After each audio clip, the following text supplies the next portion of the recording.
Just before started, I just wanted to let you guys know something. About 6 years ago, I failed my exams, and I went to one of Sunil's earlier learning courses. And after going through and learning his methods and working through them, I was able to be successful. So I very strongly credit a large proportion of my career towards psych scenes and towards Sunil's interventions. Because as a result of that, I've gone on to have my private practice, my university work, as well as to become a college case examiner. So now I have the opportunity to fail other people as well. So you can either thank him or blame him. Identification with the aggressor. Isolation of affect. Right, so the long-term psychotherapy case. So this is something that the college isn't too sure about, and every year we fight to try to still keep it in. And it's largely something that is thought to be finished by about the end of year 2, although you notice that there are discrepancies even within the college website as to whether or not you're supposed to have it done in 60 months or in 48 months. By the way, I really hate just didactic things, so you guys need to talk back to me or criticize me or say things as well as I go along, because I am going to be picking on people. But as a result of it moving around inside the college course, it is assessed at a standard where they expect you to be at about year 3.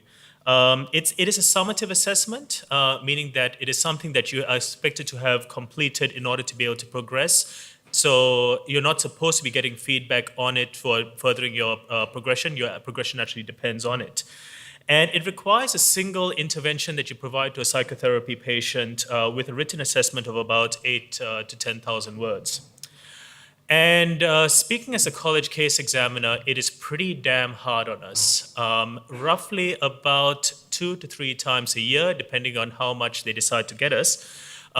We get express posted for some reason because they think we wanted to get it done quickly. About 6 to 12 of these damn tomes that are about an inch thick to try to read through, and you get tired and worn out just after looking at 2 or 3 of them. They're really tiring. We're not paid for it. We all do this as a volunteer basis. And the only reason why we do that is because we have some morbid sense of sadomasochism from maintaining psychotherapy for future generations. Which is why I'm going to start from the end here. The very first thing is to make sure that you write your case and organize it in a way that it is going to be passed, which is why we come to the marking scheme. Now, the marking scheme, the college makes it pretty easy for you. All the marking schemes, all the systems, the templates, and everything else, they're all put up online for you to know. You're expected to have your patient clearly identified. The presentation is supposed to have an adequate standard of English. You have to be talking about the psychiatric history, the personal, the developmental history, the mental state examination, physical health. You need to talk about collecting further information, the diagnosis and differential diagnosis, and the initial formulation. Does that all make sense? Is there anything there that you guys aren't familiar with? Okay, well, there actually is quite a lot. Under mental state examination, can you tell me what sort of psychodynamic factors go into mental state examinations? Can anyone comment about that? Where do you comment about psychodynamic issues?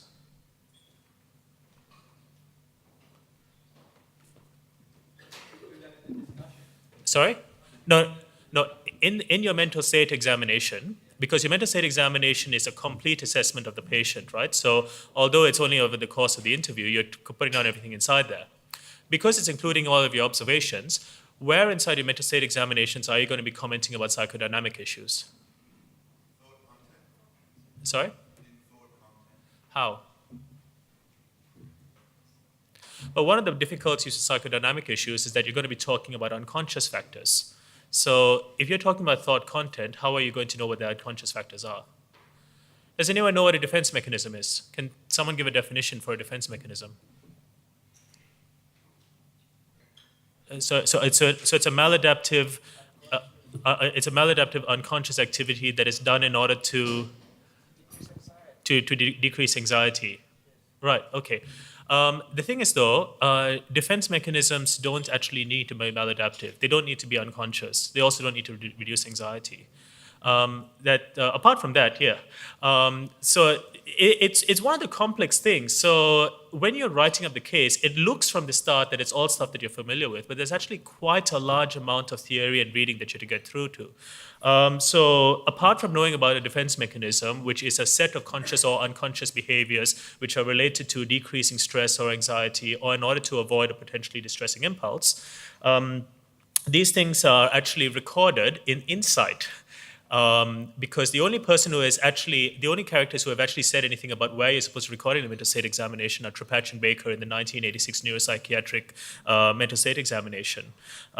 So you can actually finish writing up your entire case, submit it, but you actually might not have put down any psychodynamic material, which is why it's so hard in terms of understanding it, because it makes sense to you while you're listening and talking to the patient, but knowing about how to document it is the problem.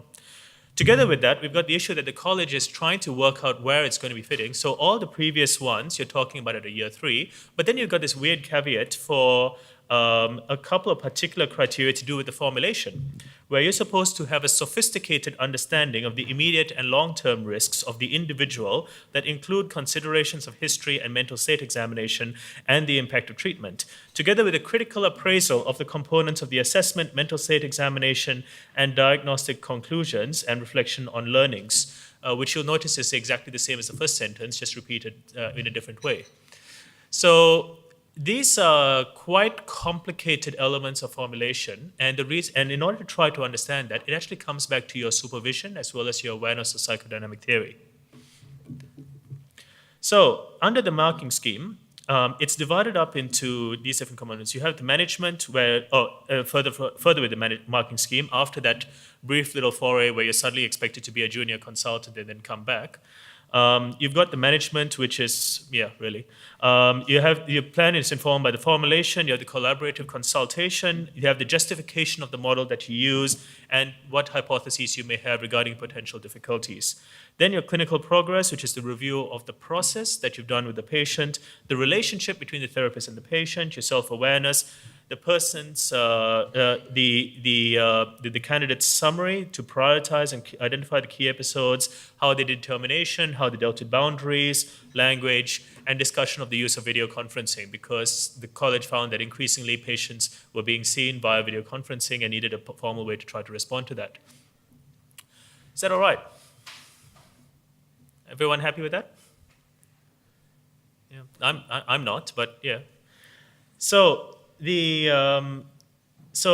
when you summarize it, it actually comes into these major components. You have to have a clear idea of your assessment. You have to talk about your management plan before you have gone on to the clinical progress. So you're talking about the assessment with the idea of what you'd be doing for the patient based on seeing the patient, based on thinking about the patient. And in there is where you're going to be having your first formulation and going on to deciding what you're going to do for them and why you're going to do that for them. So why would you give someone 40 sessions over a year of psychodynamically informed psychotherapy?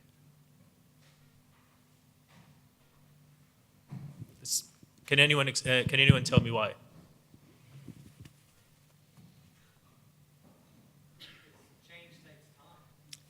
But why would you? So it takes time to try to do that. Yes, that's so. But why 40 sessions? That's arbitrary. Some of the reading I've done, some people do 100 sessions, but 40 sessions is probably just in the scheme of what the college might expect to be fair and reasonable. Okay, good. And that's actually a historical issue. Because father of psychoanalysis, well, as far as we have for modern days, being Freud, Freud actually tended to give brief therapies. Most of his therapies were about 6 to 12 sessions. It's just that the problem is that after Freud, we went on to this strange period in Victorian psychoanalysis where it was no longer about pathology, but it was about everyone exorcising all of your unconscious demons, which went on to long-term therapies that went on for 2 to 3 years and even longer. The 1-year thing is an arbitrary figure for the purposes of having something which is reasonable to do, to be able to use analytic approaches, but also to actually lead to a lasting change for the patient. You actually can get change happening for a patient quite a lot faster. which is one of the really big problems that can come up with, which is why for everyone who is, by the way, has anyone actually done any psychotherapy? How many people are actually seeing a patient or has completed a patient? Okay, has anyone already submitted their case? No? Okay. Do you know when you can find out about it? Oh, it's already gone through. Oh, okay, good. Okay, so the in terms of okay, so that's roughly about half. That's good. Most people, about a third of the people who went through in my cohort had their patients terminate at about 25 to 30 sessions, and that's because a lot of patients will actually get better pretty quickly. So it's a really good idea for you to have at least 2 patients for that reason, because chances of termination are quite high. You actually can have a problem with doing this. And this is where it comes back towards the difficulties between an assessment task that's there for the purposes of increasing your acceptance and understanding of the therapy, together with real-life characteristics. So it's actually quite rare to find a patient that actually really needs 40 sessions, because most of them will need much shorter than that, and some of them will need much longer than that. So coming back towards this, you've got the after determining on the management plan for them, you're going on to determining the patient's clinical progress as how they're actually going with the therapy. Then you've got that reformulation bit, because you have to show that you're thinking about the patient again, as well as what is happening with supervision, together with communication liaison, which is talking to all the other parties who are involved in seeing your patient, and discussion about this case. So there are so many things that can go wrong, and which is why keeping the idea of that marking scheme and what you're going to be putting right at the end of your entire therapy, it's about going right from the start and conducting the therapy in a way that is going to lead to a writable case. So, what is psychodynamic therapy? All forms of therapy are based on 2 fundamental concepts: the idea of attachment and the idea of mentalization. So attachment is the relationship that is created between the patient and the therapist that facilitates care and progression via lots of different things: ventilation, modeling, getting insight, understanding your defense mechanisms, getting awareness of your own behaviors, understanding how your past relates to the present, etc., etc. And also the issue of mentalization. And mentalization has a lot of components involved in that. There is insight, there is mindfulness, but it's a progressive understanding of human behavior in oneself and in others, which is based on the idea of intentional emotional states. Is everyone clear about that? So, in order to provide appropriate therapy, the idea of supervision is there because there's so much theory to understand before actually going on and seeing the patient.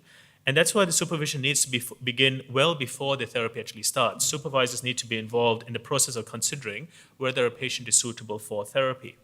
Now, that's why you've got that entire section, which is assessment, right at the beginning before you even come up with a management plan.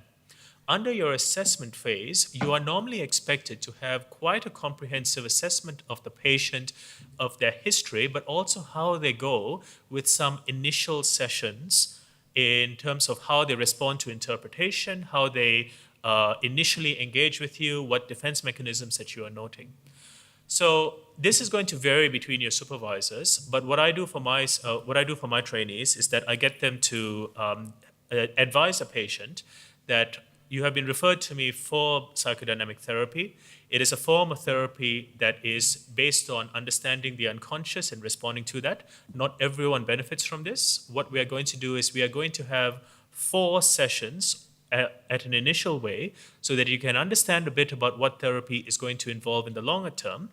And after these 4 sessions, I'll be discussing with you what we have found from these and also advise you whether or not it's going to be best for you to proceed with a full 40-session therapy, or whether there is something which is going to serve your needs better.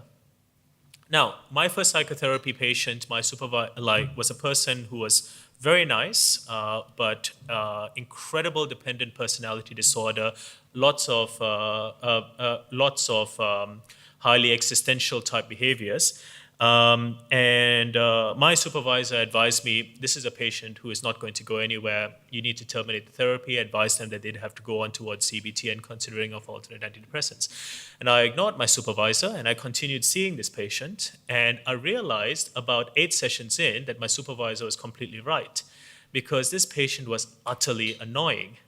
And I was driving myself mad seeing them over and over again, because I was so much more interested in trying to get through my trainee goals and also providing what I thought was high quality therapy, that I was willing to overlook all the factors that I wasn't actually doing either myself or the patient any favors.